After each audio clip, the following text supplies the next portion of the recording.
September 1963. A back room in a Queens bar. 4 men around a card table, whiskey poured cheap, smoke thick enough to chew. There was laughter, but the kind with teeth. The kind that hides something ugly underneath. Jimmy Burke set his cards down and looked across the table. He said 5 words. "Let's go take a drive." That was it. No explanation, no question. Every man in that room knew exactly what those words meant because in this world, you learn fast what certain silences cost you. Dominic Serzani, 50 years old, a man who had survived things that would break most people, stood up without hesitation. He had known Jimmy for 15 years, built him, protected him, and handed him everything. So when Jimmy said move, Remo moved. He had no reason not to trust him. And that trust was about to get him killed. Remo grew up on the Lower East Side around 1893, when those streets weren't romantic or gritty in a movie way. They were just hard. He learned what he needed to learn, and by the 1940s he had worked his way up to captain in what would later be called the Colombo crime family. He wasn't loud about it. He didn't need to be. His power came from patience and control, from being the man that dangerous people came to when they needed something settled. He ran operations across Bensonhurst and Ozone Park, stolen goods, money laundering through garment factories, check forgery, and hijacking. He kept his name off things and his fingerprints off people. His philosophy was simple. Don't be the wildest man in the room. Be the one managing the wild men. And for a long time, that worked. By the late 1940s, he had positioned himself near JFK Airport, and that access meant shipments, cash, jewelry, and merchandise moving through New York from everywhere in the world. His network was quiet, efficient, and almost impossible to touch. Almost. Jimmy Burke's childhood was a wreck from the start. Orphan young, bounced between foster homes where abuse was more common than meals, he came up hard.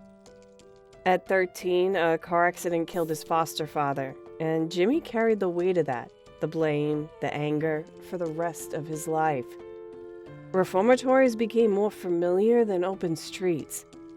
In 1949, Remo saw something in him that no one else bothered to look for. A young man with nothing to lose and violence already built into his bones. Remo took him in, gave him structure, showed him how the game worked, the rules of respect, how to move money, how to manage men who would just as soon stab you as shake your hand.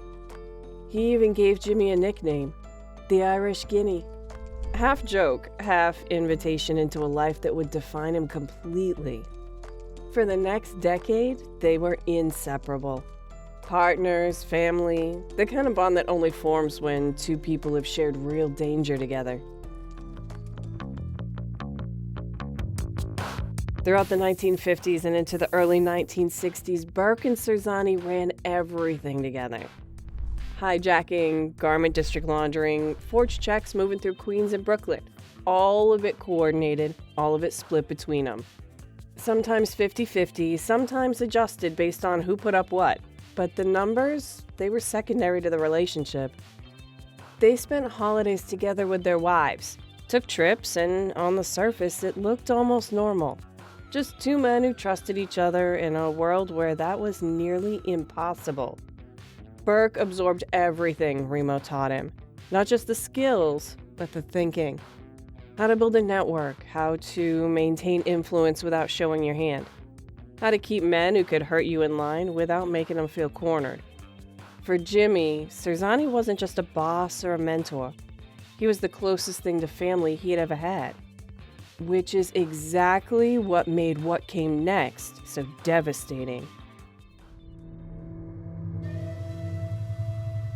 By 1963, Serzani was falling apart in ways he couldn't hide. He'd gotten deep into speed and heroin, and the drugs were doing what they always do, eating away at the judgment that had kept him safe for decades. His decisions were getting sloppy. The indictments were piling up, and the walls were closing in fast. So he made a choice that sealed his fate. He went to the NYPD and gave them what they needed. To save himself from the charges mounted against him, he handed over the details of one of Burke's biggest operations, a $200,000 hijacking. He gave up the man he had raised like a son. Burke found out. He always found out. From that moment, the trust he had placed in Serzani collapsed completely. What replaced it wasn't just anger, it was a cold suspicion that never left him again. Within a week, Burke had made up his mind. Serzani had to go. And the cruelest part of it was that Remo had no idea. He kept acting normally, even offering Burke round-trip tickets as a gesture of goodwill, as if the world hadn't already tilted beneath his feet. Burke brought Tommy DeSimone in on it. The plan was deliberate and personal. Simone would use piano wire, which meant getting close, which meant looking the man in the eyes.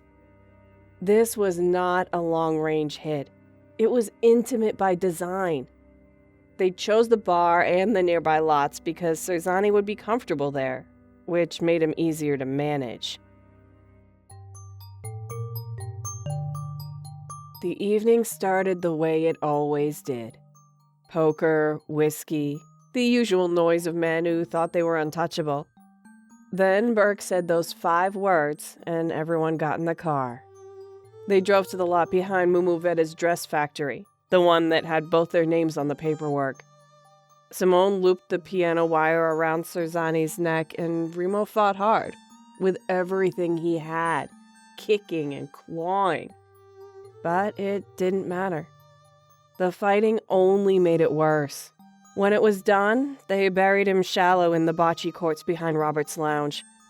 The Cadillac went to a scrapyard in Starrett City and came out as a cube of metal.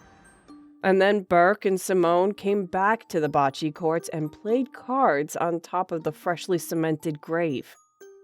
That last part wasn't just practical. It was a message to themselves, to anyone who might ever find out. This is who we are, and nothing you do to us touches us. That night finished off whatever was left of Jimmy Burke's ability to trust another human being. Paranoia became his default. Every associate, every partner, anyone who knew too much became a potential threat that needed to be removed. Killing stopped being emotional and became logistical. Henry Hill stepped into the gaps Serzani left behind, managing the stolen good pipelines and keeping the operations running. Burke had erased the man and kept the machine going without missing a beat, which told you everything about how he now viewed people. Tommy DeSimone, who had pulled the wire that night, disappeared in January 1979, shortly after being officially made by the Gambinos. The most likely reason was that he had killed without authorization, and someone decided that was a problem that needed to be cleaned up. Knowledge in this world has a very short shelf life. Burke himself killed Richard Eaton in 1979 with the same cold precision that had become his signature. He died in prison in 1996 from lung cancer, serving 20 years to life for that murder. Not a single charge ever stuck for Serzani, or for most of the other lives he had ended. Henry Hill cooperated with authorities in 1980 and told investigators about the Serzani murder and the piano wire. They found nothing indictable. The law never caught up with it. The hardest lesson from all of this is that the person who builds you can also be the one who destroys you. And sometimes you do the same to them. Serzani betrayed Burke out of desperation, and Burke responded the only way he knew how, which was to remove the threat completely and never look back. In this world, loyalty wasn't valuable. It was a tool. And when it stopped being useful, it got discarded along with everything else. The system didn't punish cruelty. It rewarded it, quietly and consistently, until the people inside it stopped being able to feel the difference.